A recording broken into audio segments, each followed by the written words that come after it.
నిన్న ఢిల్లీ పోలీసులు నోటీసులు ఇవ్వడంపై కాంగ్రెస్ పార్టీ ఎక్కడ భయపడదు. కాంగ్రెస్ పార్టీ ఇలాంటి బెదిరింపులకు భయపడే పార్టీ కాదు.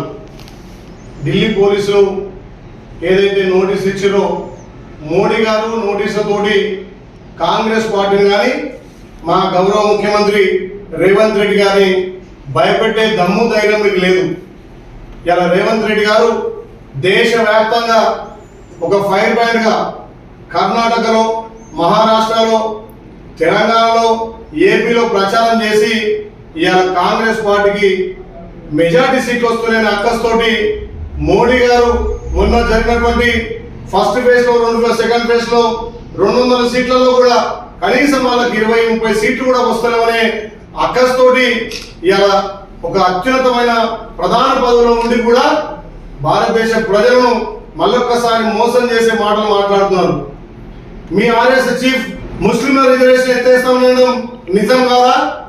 ఆర్ఎస్ఎస్ పుట్టిందే ఇలా రిజర్వేషన్ ఎత్తేయడం కోసం. ఇలా మోడీ గారు మాట్లాడుతున్న మాటలు చూస్తుంటే నిజంగా భారతదేశ ప్రజలు బాధించుకోవాల్సి వస్తుంది. కాంగ్రెస్ వస్తే ముస్లింలకు భూములు పంచిపెడతామని చెప్తున్నాం. కాంగ్రెస్ వస్తే మహిళలలో పుస్తకం తెంపుతామని చెప్తున్నాం. కాంగ్రెస్ వస్తే హనుమాన్ చాలీసా చదవలేరు అంటున్నావు. మరి 50 ఏళ్ళు ఇలా పరిపాలించినటువంటి కాంగ్రెస్ పార్టీ ఎంతో మంది మైనార్టీలకు, ఎస్సీలకు భూములు వచ్చిన చరిత్ర కాంగ్రెస్ పార్టీది. మరి 50 ఏళ్లలో ఇలా హిందువులు హనుమాన్ చాలీసా చదువుతారా? మరొకసారి ఈ మత రాజకీయాలు, ఇలా కుల రాజకీయాలు చేస్తున్నావు. ఖచ్చితంగా మీ మీద పోరాడి మీరు ఎప్పుడైతే రిజర్వేషన్లు ఎత్తేస్తున్నారో రేవంత్ రెడ్డి గారు గలం విప్పి అన్ని రాష్ట్రాల్లో బీసీ, ఎస్సీలకు రిజర్వేషన్ ఉండాలని కొట్లాడుతుంది. కాబట్టి ఇవాళ మీ వణుకులో, మీ వెన్నులో వణుకు పుట్టింది. కాబట్టి ఇవాళ ఢిల్లీ పోలీసులను అడ్డం పెట్టుకొని మళ్ళొక్కసారి నోటీసులతోటి భయభ్రాంతులు చేయాలని చూస్తున్నాం. ఖచ్చితంగా మా రేవంత్ రెడ్డి గారి నాయకత్వాన ఇక్కడ దక్షిణాల మొత్తం కూడా కాంగ్రెస్ పార్టీ ఎక్కువ సీట్లు గెలవబోతుంది. మీరు ఎన్ని నోటీసులు ఇచ్చినా, మీరు ఏ చేసినా కాంగ్రెస్ పార్టీ భయపడదు. ఈసారి కాంగ్రెస్ పార్టీ నేతృత్వంలో మా రాహుల్ గాంధీ గారు ప్రధాని కావడం ఖాయం. కాబట్టి మీరు ఇలాంటి చిల్లర మల్లర శాసన చేసినా మా ముఖ్యమంత్రి రేవంత్ రెడ్డి గారికి ఎన్ని నోటీస్ ఇచ్చినా ఢిల్లీకి పిలిపించే దమ్ము ధైర్యం మీకు లేదు. ఒక్కసారి రిజర్వేషన్ల జోలికి మీరు వస్తే భారతదేశం అగ్ని గుండంగా తయారవుతుంది. తస్మాత్ జాగ్రత్త. ఏదైతే రాజ్యాంగాన్ని కాపాడుకోవడం కోసం, ఇలా ప్రజాస్వామ్యాన్ని కాపాడడం కోసం ఇలా కాంగ్రెస్ పార్టీ కట్టుబడి ఉంది.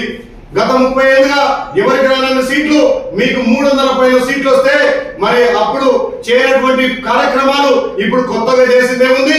400 సీట్లు ఎప్పుడైతే మీరు అడుగుతున్నారో 400 సీట్లు వస్తే రాజ్యాంగాన్ని మారవచ్చు, ఎస్టీ, ఎస్సీ, బీసీల రిజర్వేషన్ తీయొచ్చు అనే ఉద్దేశంతో మీరు ఒక దుర్మార్గం చేయలేగా భారతదేశాన్ని ఇలా రిజర్వేషన్ ఎత్తగా చేయడానికి ఒక కుట్ర జరుగుతుంది. కాబట్టి దాని మీద గౌరవ ముఖ్యమంత్రి రేవంత్ రెడ్డి గారు స్పందించి మాట్లాడుతుంది. కాబట్టి ఇవాళ భారతదేశంలో మీరు ఉనికి కోల్పోతున్నారు.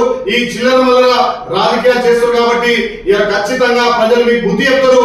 మోడీని, బీజేపీని ఇంటి పంపే రోజు వచ్చాయి. కాబట్టి తస్మాత్ జాగ్రత్త. ఈ నోటీసులకు భయపడదు లేదు. ఖచ్చితంగా భారతదేశంలో రాహుల్ గాంధీ గారిని ప్రధాని చేసి ఇలా భారతదేశం ప్రజాస్వామ్యాన్ని, రాజ్యాంగాన్ని కాపాడుకుంటాం. కాబట్టి మరొకసారి చిల్లర మల్లర నోటీసులు మీరు ఇచ్చి దిగజారు రాజకీయాలు చేయొద్దని చెప్పి మేము హెచ్చరిస్తున్నాం.